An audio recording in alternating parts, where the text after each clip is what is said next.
Jadi kami jangan mancing kami selaku umat Islam di Garut bereaksi pemancing. Terus saya tadi tidak setuju, sangat tidak setuju dengan perkataan jangan sampai membuat kami bereaksi. Pak, kalau saya mau, saya bisa mau kakek, saya bisa mau.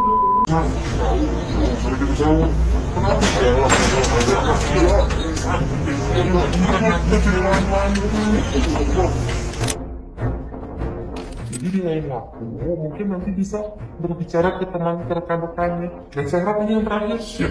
Karena cara mainnya nggak begini. Satpol PP juga cara mainnya nggak begini. Terus kalau sekarang viral, terus ke nasional. Oh Garut ini memang ormasnya gini-gini. Nanti orang mau investasi ke sini alergi, Pak. Jadi harus diketahui bersama bahwa satu sama lain itu saling menanggung nasib satu sama lain, bukan cuma berarti bupati atau wakil bupati. Yang sudah beredar nama permohonan bahwa hal tersebut di luar dugaan kami. Mungkin untuk mendahu tukuran buat saya dan rekan-rekan itu baru terjadi seperti itu.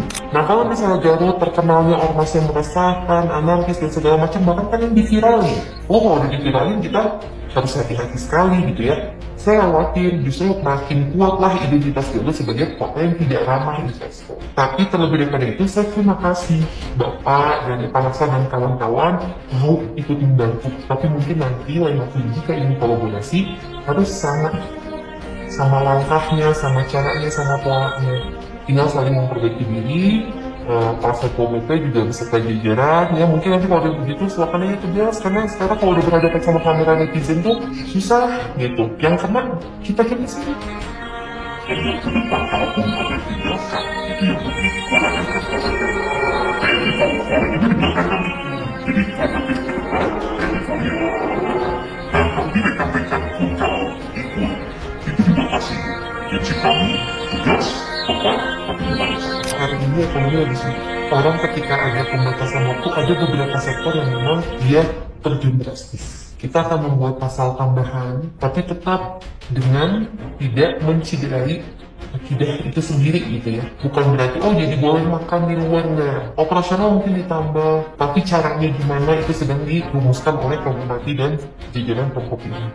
Kan saya juga sebagai yang muda di sini, saya sangat menghormati orang-orang yang lebih senior daripada saya. Cuman hari ini saya punya tanggung jawab untuk menjadi pemimpin yang baik di Garut, membuat semua masyarakat itu. Hapunten ya, ada upami ayah kata-kata yang kurang berkenan. Salam untuk teman-teman yang lain mohon sampaikan.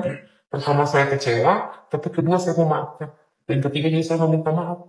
Ya. Jadi dari percakapan ini jelas ya bahwa di Garut ternyata memang ada perda larangan buka warung di siang hari selama bulan puasa. Tapi jujur saya bingung melihat wakil bupati di sini terkesan hanya omong-omong tanpa ada tindakan tegas.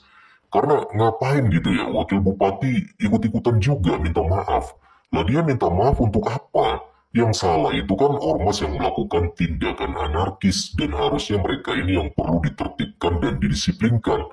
Bahkan kalau kita melihat perwakilan ormas yang datang ini, ya menghadap wakil bupati ini, dia itu minta maafnya itu dengan gestur tubuhnya yang terlihat santai dan terkesan sepele loh. Lagian kita juga tahu lah teman-teman ya, seluruh Indonesia bukan hanya Jabar doang nih, perputaran ekonomi itu sekarang lagi lesu.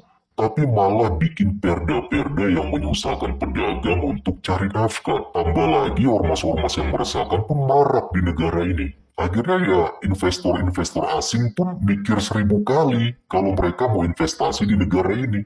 Ya kalau tidak ada tindakan tegas terhadap mereka, ya jangan harap 2045 itu ada Indonesia emas, yang ada malah Indonesia cemas. Sekarang mari kita coba lihat video yang lainnya teman-teman. Kami dari aliansi langsung bisa berkata khususnya dengan Bupati dan Ibu Wakil Bupati, dan kami jangan mancing kami selaku umat Islam tidak bereaksi pemancing. Kalau dengan yang muslim, alhamdulillah di aliansi sudah bertemu dengan HBD, terus PBB sudah ketemu, sudah tidak masalah dengan yang muslim, tapi masalahnya dengan muslimnya itu sendiri. Kalau mau buka, kalau tutup, orang-orang makan itu tugas kami. Cuma highlightnya hari ini dengan kekerasan, yang mana ujungnya adalah membuat citra terhadap dirimu. Apakah sudah koneksi itu atau belum? Kenapa? sudah mulai ke situ. Kalau misalnya dengan tindakan anarkis, citra seluruh pulau, kedepannya gimana? Terus katanya tidak setuju, sangat tidak setuju dengan perkataan, jangan sampai membuat kami bereaksi. Pak, kalau saya mau saya bisa orang ini, tapi apakah itu citra wakil bupati yang bagus? Saya harus punya komunikasi yang bijak dan tidak melukai siapapun semarah apapun saya. Saya marah loh Pak, sebenarnya kejadian ini. Saya bingung sekarang siksa senyum-senyum. Kalau Bapak mau ini salah, terus Bapak beserta rekan-rekan kamu, ya tujuannya berarti ormas itu untuk membuat hal-hal yang destruktif tuh, bukannya untuk membangun. Kalau kayak gitu mending bubarin Pak. Kalau punya niat jelek Pak, kalau justru dipakai untuk menyalahgunakan, kalau justru dipakai untuk membenarkan aksi-aksi yang tidak benar, buat apa begini? Harusnya paham kenapa kami sangat memperhatikan. Dengan dibuat pesantren silahkan, kami tidak mengganggu bahkan sejahtera. Tapi berikan bentuk paling positif dari keberadaan pesantren di Garut ini apa? Garut tanpa berakhlak, Garut penuh iman. Pengamalannya gimana, manifestasi itu gimana? Bukan dengan karena di Garut banyak pesantren, jadi banyak orang berjago, berlandaskan agama. Gak gitu cara mainnya. Berikan cita yang bagus, makin banyak pesantren di Garut semakin terdidik kita. Cara-caranya saya dikolaborasikan dengan anak muda, jadi teladan yang baik. Saya mau minta maaf pada Pak Bupati kalau saya melebihi kerajaan, tapi saya bakal pulang dengan penuh penyesalan kalau ini tidak tersampaikan. Jadi saya mohon ketika hari ini harusnya dipindahkan dari sekarang ini. Jangan justru oke, saya apresiasi Bapak menemukan awal tugas kan, apresiasi besar saya. Di lain waktu Bapak menemukan mafia, alhamdulillah. Tapi di hari ini kesalahan Bapak apa? Kalau ada 10 orang di gereja yang mengerti agama suruh menilai, caranya salah. Jadi yang saya harapkan adalah mulai ditanamkan pemahaman ke diri bahwa kita ini punya fungsi kontrol sosial betul. Bapak sebagai ormas sosial kontrol untuk mereka-mereka yang memang secara sosial perlu dibina. Dan bikin perubahan untuk Garut, ngapain saya di sini? Nah, kalau video yang kedua ini Wakil Bupati mulai terlihat lebih berani ya daripada video sebelumnya. Dia sempat mengoreksi ucapan perwakilan ormas yang datang yang terkesan mengancam dengan mengatakan jangan memancing kami selaku umat Islam dari Garut ya untuk bereaksi katanya. Lah, mereka ini punya wewenang apa untuk melakukan reaksi anarkis seperti itu?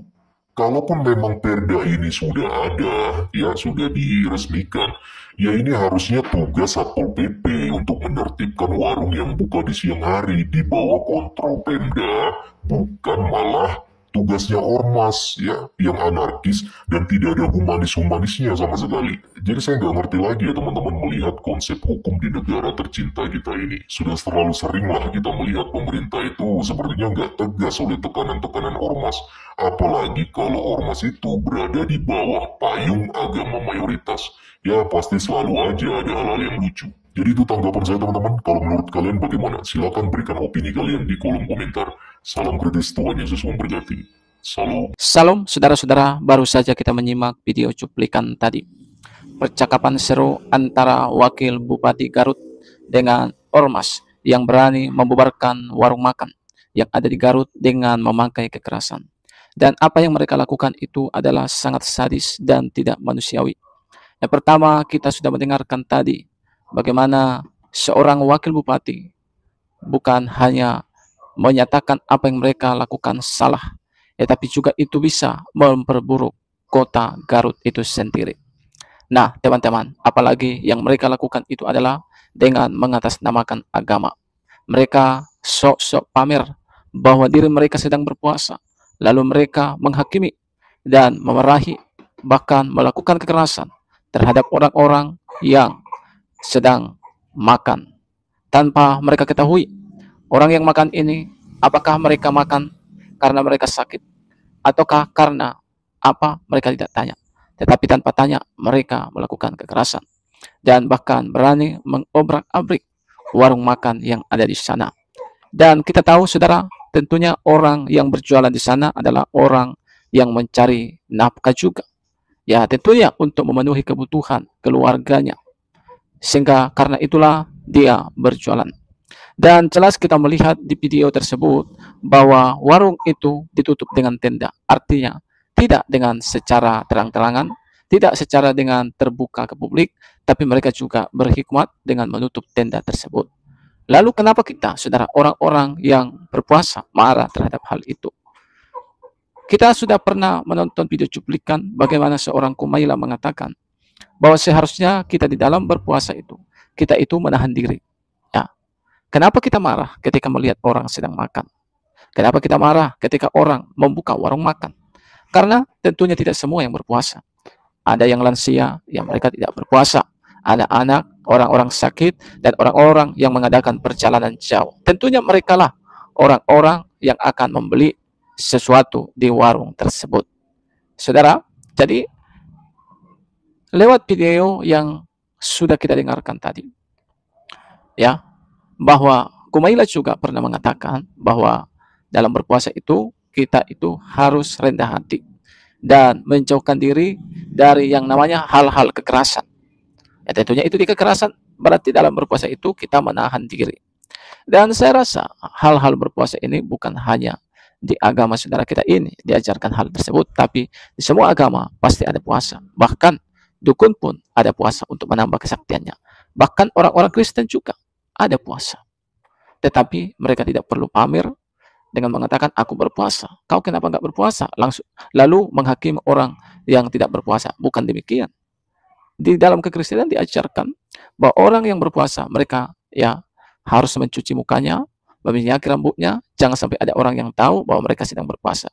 Lakukan itu dengan tersembunyi, maka Bapa di surga akan membalasnya kepadamu dengan secara tersembunyi. Jadi kegiatan agama, sesuatu yang baik yang kita lakukan, ya lakukanlah dengan secara tersembunyi. Gak usah kita pamer, gak usah kita sok-sok jago, sok-sok hebat. Supaya apa? Kita bisa menerima upah dari Tuhan.